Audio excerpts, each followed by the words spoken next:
All right, everybody. In this video, I just wanted to show you an actual cathode ray oscilloscope, kind of what it looks like in the lab there. And so you can kind of see here that we don't have any signal on it, but you can see like there's a display here across this, and there's all sorts of controls over here.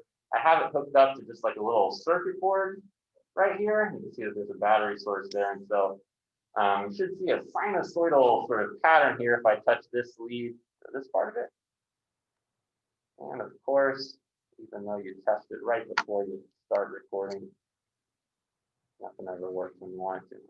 Try this. All right, and so there you definitely see that the output signal sort of changes there. And we can definitely see an entire wave. Now look what happens if I change the time-based setting.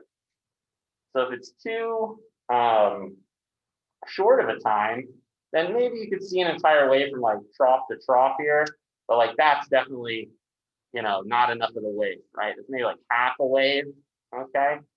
And then here it's clearly like not enough of the wave. And so you would adjust the time-based setting so you can really see, okay, there's an entire waveform. I can count out how many of these divisions, okay, an entire wave is. Right now, the time-based setting is 2 milliseconds per division, right? And so if I make it less than that, then it becomes, harder to sort of read there.